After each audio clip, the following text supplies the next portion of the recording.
Olá, professores! Olá, professoras! Eu sou a Paula Barros, sou a professora de pós-graduação, mestre em biotecnologia, em inovação em saúde e terapeuta. Eu gostaria de falar hoje com vocês a respeito de um assunto imensamente importante para quem atua com crianças, adolescentes na área da educação, sobretudo na área da inclusão. Nós pensamos sempre no nosso cliente, no nosso paciente, no nosso aluno. Em que momento você parou para pensar no seu equilíbrio, na sua gestão emocional? Em que momento você pensou num autocuidado emocional para garantir um trabalho de excelência e prevenir o esgotamento físico e mental de todos vocês? Eu tenho certeza que muitos aqui não aprenderam, não tiveram oportunidade de ter essa informação. Então, por isso que nós trazemos nessa aula 7 esse conteúdo, para que vocês possam degustar, aprender, se informar, participar conosco desse momento tão importante. Bem, qual que é o objetivo da nossa aula de hoje? O preparo emocional do professor para evitar o burnout, o esgotamento físico, o esgotamento mental, a importância do cuidado com o próprio emocional no contexto que nós vivemos da educação inclusiva, né? E eu trago para vocês hoje, da BNCC, as competências socioemocionais, porque eu quero fazer uma pergunta. Quantos de vocês, quantos de nós tivemos na educação infantil um apoio pedagógico pensando no desenvolver das nossas competências socioafetivas? Tenho certeza que a maioria, quase 100%, não teve esse cuidado, essa gestão, esse aprendizado. Nós não tivemos. Não tinha nem a BNCC. E hoje a Base Nacional Comum Curricular, ela preconiza esse cuidado, ela preconiza esse desenvolvimento de emoções, de gestão, de controle e de tomada de decisões, de uma consciência social, de desenvolver as relações interpessoais, as nossas inteligências múltiplas, que Gardner tanto fala. Então eu trago hoje essa questão para vocês. Quantos de nós desenvolvemos a nossa educação socioemocional? Então, professores, professoras, eu faço um desafio para vocês. Vamos pensar em desenvolvermos essa gestão emocional no nosso aluno, porém, nós precisamos saber gerenciar as nossas emoções antes de colocarmos para o aluno como é que ele vai ter esse cuidado, como é que ele vai se conhecer. Então, o que a BNCC nos traz? O autoconhecimento, que é uma das inteligências múltiplas de Gardner, e Goleman refere, Daniel Goleman também refere, né, na inteligência emocional, que é o autoconhecimento, é imprescindível, porque o autocontrole, ele vai depender do nosso autoconhecimento. Se você não se conhece, como é que você vai conseguir gerenciar suas emoções, não é mesmo? Depois, a tomada de decisão. O autoconhecimento, autocontrole e a tomada de decisão responsável. Todas as decisões que nós tomamos, elas afetam alguém. Afetam a nós mesmos e afetam a alguém. E nós precisamos pensar nas consequências que as nossas atitudes vão levar, né? Então, assim, a tomada de decisão responsável nada mais é que, se nós falarmos de uma forma neurobiológica, eu diria o desenvolvimento do córtex pré-frontal, os lobos frontais, porque é a área, justamente a área que desenvolvida, ela nos permite uma tomada de decisão responsável. E isso geralmente só vai acontecer próximo dos 25 anos de idade, quando tudo dá certo e quando a gente não tem a presença de um transtorno. Na presença de transtorno, isso vocês sabem que é diferente. Depois nós temos as habilidades sociais. Nas habilidades sociais são os relacionamentos interpessoais. E aí a gente pode colocar também a empatia, se colocar no lugar do outro, o respeito, o lugar de fala do outro. É também uma competência socioemocional que nós precisamos desenvolver, não é só no aluno, nós precisamos desenvolver em nós para que a gente possa utilizar isso com os nossos alunos. E a consciência social. Consciência social é pensar no coletivo, são as consequências de nossas atitudes que vão afetar toda uma coletividade. Então, essa é a consciência social. Aqui eu trago rapidamente para vocês pensarem como é que nós desenvolvemos essas competências socioafetivas segundo a BNCC, a Base Nacional Comum Curricular. Exercitar a curiosidade intelectual e recorrer à abordagem própria das ciências para investigar causas, elaborar e testar hipóteses, inclusive as tecnológicas, sempre com base nos conhecimentos de diferentes áreas. Isso vocês estão desenvolvendo porque vocês estão cursando a pós-graduação aqui.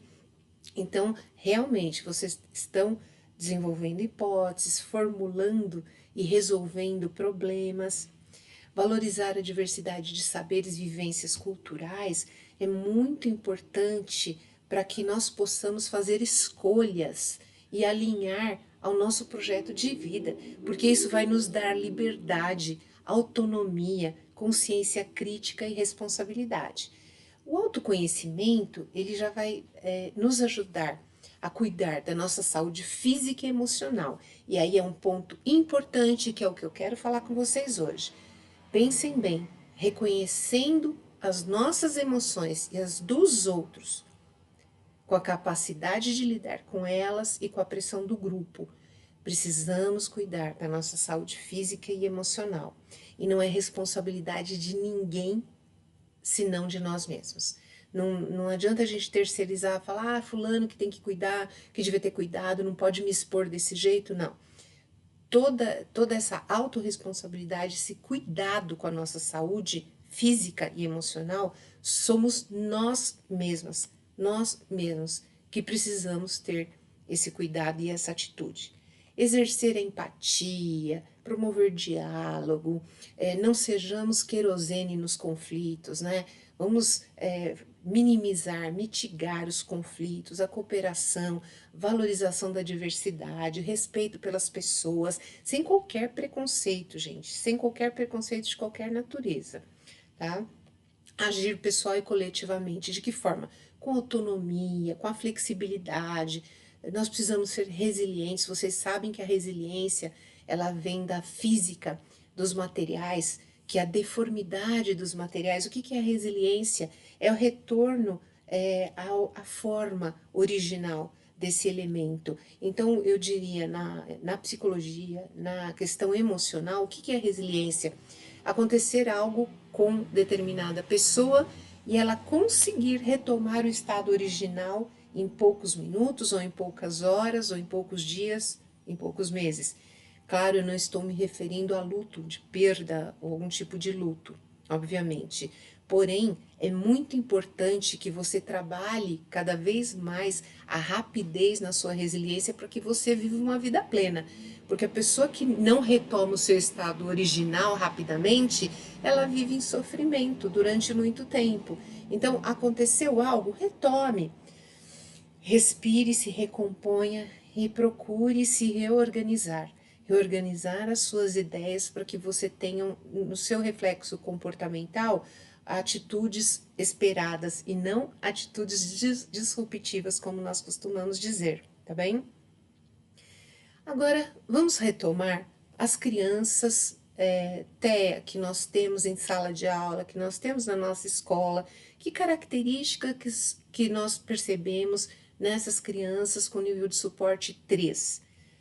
Sabemos que as crianças com transtorno do espectro do autismo, de nível suporte 3, elas têm uma dificuldade significativa na comunicação, tanto verbal quanto não verbal. Porque a região do cérebro onde acontece essa estrutura diferenciada, o que vai acontecer? É bem na região de Broca, da Broca, por quê? É a região da comunicação. E comunicação, pessoal, não é apenas verbalizar ou não. A comunicação se trata de expressar as emoções, de se expressar de forma corporal, traduzir o que sente. Essas crianças, elas têm dificuldade até no traduzir os seus sentimentos. Então, essa autogestão emocional é uma das primeiras formas de trabalharmos com as nossas crianças do espectro do autismo, tá bem? São comportamentos desafiadores? Sim, porque podem ser comportamentos, como elas não sabem se expressar, elas podem se expressar empurrando, gritando, esperneando, batendo, chutando. E não, isso não significa que a criança até seja agressiva, né? Escutamos falar, como TEA é agressivo, mas não é isso, é que a criança ela não sabe se expressar. A forma de se expressar vai ser essa para mostrar que ela não gostaria que fizesse aquilo com ela. Nós já vimos isso nas aulas anteriores em relação aos comportamentos disruptivos, não é mesmo? Se você não lembra muito bem, retome as nossas aulas 1, 2, 3, 4, que você vai lembrar. Fatores agravantes, esses comportamentos, eles são exacerbados. Por quê? Justamente por causa da sobrecarga sensorial. Então, os sons, eles são muito altos, eles incomodam. Tem crianças que nós recomendamos o uso de abafadores, que são como fones de ouvido, mas para que a criança não fique com esse som incomodando todo o tempo. Às vezes as cores da nossa sala de aula agridem um pouco a criança, nós precisamos estar atentas se as cores na sala de aula não estão prejudicando o emocional dessa criança, porque eles têm uma percepção sensorial muito exacerbada, muito alta. Já no TOD, nós temos outras características que elas podem exigir um pouco mais do nosso emocional. Por quê? A criança ela vai se recusar a seguir regras. Você vai colocar normas, a criança vai ser desobediente, ela vai desafiar você, como o próprio nome já diz do transtorno. Essa criança ela pode colocar um adulto contra o outro, ou crianças uma contra a outra, conforme as suas falas. Então, exige de nós um maior equilíbrio e uma maior gestão da nossa emoção para que nós saibamos lidar com esse tipo de transtorno. Os desafios que nós temos são as demandas comportamentais, são várias demandas comportamentais no ambiente escolar, sobretudo da inclusão. A interação social é limitada ou desafiadora, então é um desafio constante que o professor terá em sala de aula. E a carga emocional com quem trabalha o profissional que atua com crianças com TEA ou TOD impõe uma alta carga emocional aos educadores e toda a equipe escolar. Então, gente, o risco de burnout, que é o esgotamento pelo trabalho, ele é alto. E aí nós temos estudos como o estudo de Maslach e Leiter, que o burnout é identificado como um risco real para esses professores, para esses educadores. Por quê? Porque é uma exposição constante em ambientes desafiadores. E esse burnout, o que vai acontecer? Vai impactar no desempenho do educador em relação aos seus alunos e também pode acontecer do professor adoecer, ter que se afastar e, de repente, demorar para retornar.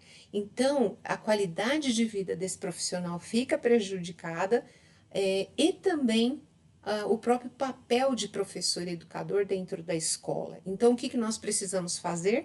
E aí eu chamo a nossa responsabilidade, eu sei que o professor já tem inúmeras responsabilidades, porém, o nosso cuidado com a nossa saúde mental e física, nós precisamos ter. E aí eu vou falar para vocês como que eu faço esse preparo emocional desse profissional, desse educador.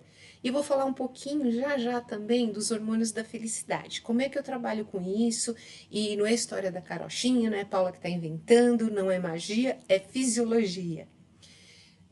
O preparo emocional do educador é justamente a gente cultivar um equilíbrio interno. Para quê?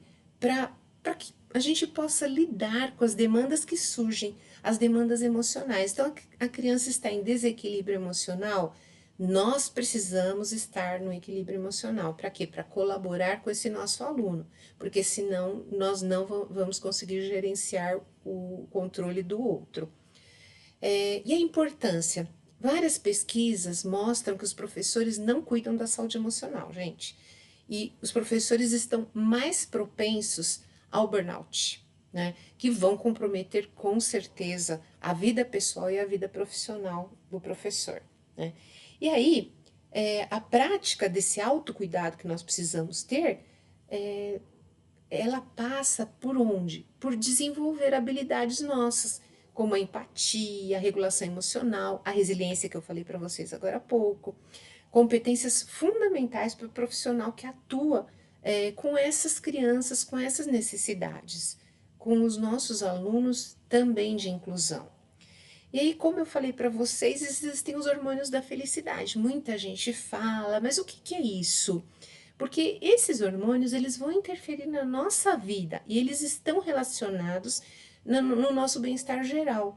Eles já existem no nosso organismo? Sim, nós temos uma farmácia cerebral onde nós temos essas substâncias fabricadas de acordo com a alimentação, com o sono, com o descanso, com o exercício. Depende do nosso metabolismo, do nosso cuidado e da nossa gestão do físico também, né? E então, esses hormônios, eles são essenciais para a nossa saúde, tanto física quanto psicológica. E aí eu vou comentar alguns com vocês, são inúmeros, mas eu vou falar o carro-chefe. Nós temos a dopamina, temos a serotonina, a ocitocina, a endorfina. Na dopamina, é interessante porque são hormônios importantíssimos, que vocês já vão ver as funções, porém, vejam só que maneira fácil que nós conseguimos aumentar essa produção. Então, no caso da dopamina, é um dos hormônios da felicidade, criar objetivos, dormir de 7 a 9 horas por dia, conquistas diárias, celebrar conquistas diárias. De repente você conseguiu fazer um mousse que você não fazia há muito tempo, ou você recebeu um beijo de um aluno, ou você recebeu uma mensagem de alguém que fazia muito tempo que você não via. Você conseguiu realizar uma prova e teve sucesso, enfim. Qualquer conquista que você venha a ter, comemore, celebre. Você vai elevar seus níveis de dopamina e a sensação será muito boa. Vai ser uma sensação de felicidade e realização. Aí nós temos a serotonina, que é um hormônio da felicidade. Muita gente fala também da serotonina. Tomar banho de sol. Banho de sol frequente, porque nós dependemos também do metabolismo da vitamina D. Então, se você não tomar sol, você não consegue fazer a metabolização da serotonina.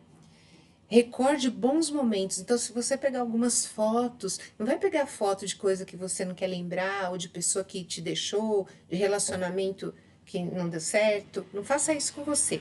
Isso aí vai elevar os níveis de cortisol. Outro hormônio que é necessário, mas se aumenta também, ele vai trazer desconforto e fadiga para você e tristeza.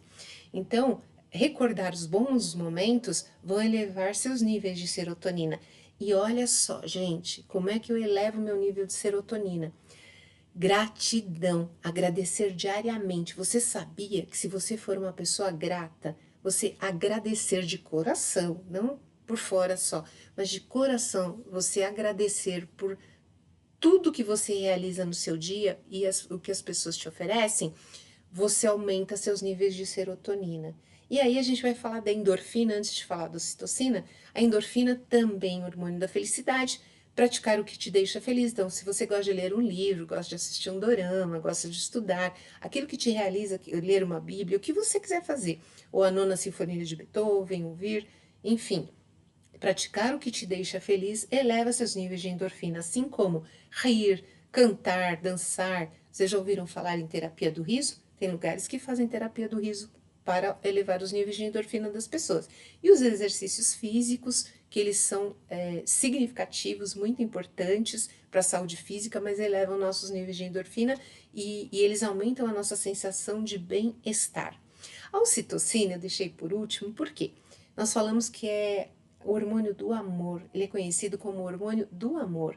A ocitocina é muito interessante, ela tem as funções no pós-parto de liberar para a mulher o aleitamento, né? Vir para as mamas o leite. E a ocitocina também é responsável pela contração na hora do parto para que o bebê consiga passar pelo canal de parto, né? Muito interessante isso. E mais interessante ainda, que as pessoas que têm níveis elevados desse hormônio de ocitocina são pessoas mais fiéis. Então é muito interessante, porque quando eu falo isso nas aulas, sempre meus alunos falam, professora, hormônio importante, hormônio muito importante. E como é que nós elevamos esses níveis de ocitocina? Abraçar. Se você não tem quem abraçar, abrace você mesmo, abrace seu pet, né? Abrace um ursinho, abrace. Seja generoso. Você já imaginou que ser generoso, ser generosa, doar o seu tempo, ser voluntário, voluntária ou doar algo para alguém, agir com generosidade vai elevar seus níveis de ocitocina? E meditar. Meditar é muito importante também para elevar os níveis de ocitocina. Como nós vamos aumentar essa produção de neurotransmissores, aqui eu trago mais alguns para vocês, né? As funções, eu vou falar sobre as funções para vocês saberem. A dopamina, quando a gente eleva os níveis dela, nós nos tornamos pessoas mais motivadas, sentimos mais prazer, sentimos aquela sensação de estarmos recompensados. Já a serotonina melhora nosso humor, nosso sono, nosso apetite, até nossa memória. A ocitocina que eu falei para vocês agora, que é o hormônio do amor, melhora a nossa conexão social, a empatia, a confiança. As endorfinas, olha que interessante, alívio da dor. Pessoas com níveis mais altos de endorfina, isso a gente vê muito nos atletas. Os atletas têm um limiar de dor muito maior do que muitas pessoas. Por quê? Ao treinar, esses atletas elevam seus níveis de endorfina, que fazem com que eles não sintam tanta dor como outras pessoas que não praticam exercícios físicos.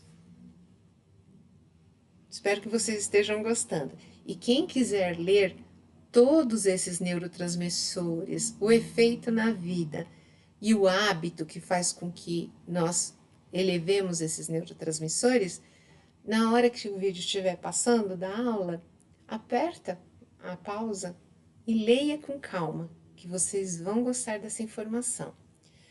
Então vamos pensar nos professores, que estratégias de autocuidado nós teremos com nós mesmos. Estabeleçam limites saudáveis. Nós precisamos estabelecer, toda e qualquer pessoa precisa ter limites. Por quê? Porque nós vamos precisar colocar limites para o aluno e também para nós. Busca de apoio. Nós precisamos reconhecer aquele momento que nós não estamos aguentando mais, que nós não vamos conseguir manter o equilíbrio. Busquem apoio, busquem colegas, busquem apoio psicológico, busque terapia, uma roda de conversa, busquem ajuda. Não fiquem sofrendo sozinhos, isso é muito importante. Técnicas de relaxamento. Meditação, respiração. Existe uma técnica, meditação, de 1 minuto. Gente, 1 minuto parece uma coisa assim muito boba, mas não é. Você, no momento que você precisa parar, que você percebe que você precisa dar uma pausa, por favor, pare, respire durante 1 minuto. Faça sua inspiração profunda e expire, solte o ar. Faça isso durante apenas 1 minuto e você vai ver como é que as suas ideias virão, a sua mente, o seu pensamento, você vai conseguir se controlar, vai fazer toda a diferença. Podem testar e depois vocês vão me falar. Me contem lá no fórum, nos comentários, o que vocês acharam dessa técnica.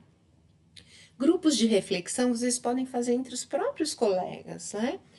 Que é uma forma de compartilhar as experiências que vocês têm e também de aliviar a carga emocional desse trabalho na escola. A troca de experiências, algo que deu certo com uma colega, com uma criança, essa pessoa pode falar para você, você aplicar ou adaptar para suas crianças. E o suporte emocional para manter a saúde mental dos educadores. O suporte emocional nas clínicas psicológicas, terapêuticas, não é? A regulação emocional no trabalho educacional, né, não se refere apenas a controlarmos os impulsos na hora que as crianças estão com comportamentos disruptivos, mas também para nós conseguirmos desenvolver a nossa calma, cada vez mais tempo com calma, mais empatia, mais interação.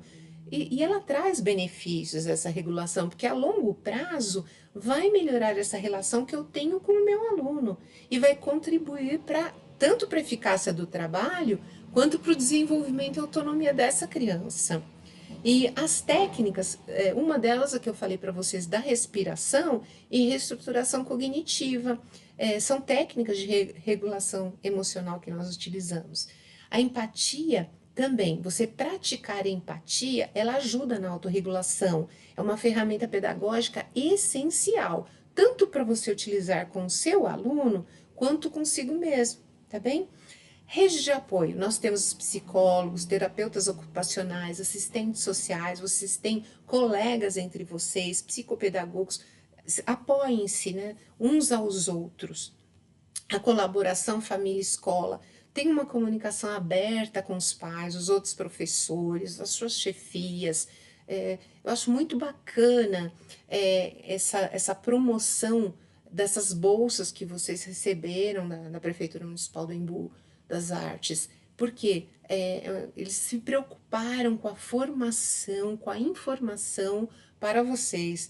Então, eu fico feliz que vocês tenham essa oportunidade e que vocês usufruam disso, porque nos torna melhores pessoas e melhores profissionais.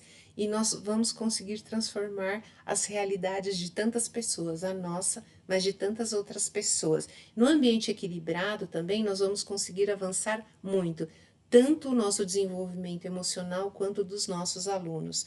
Muito importante o autocuidado, porque não é só uma questão pessoal para você, mas é uma necessidade que nós temos para garantia da qualidade do trabalho e para oferecer também uma excelência no trabalho que a gente atende essas crianças com essas necessidades complexas que nós temos dentro da sala de aula.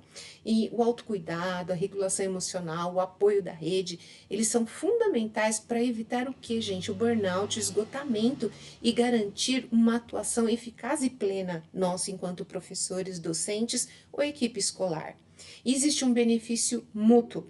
Você cuidar de si mesmo, que nós façamos isso, estaremos em melhores condições de cuidar dos nossos alunos. Eu espero que vocês tenham gostado e eu vou aguardar os comentários lá no fórum ou aqui mesmo no YouTube. Até breve na próxima aula.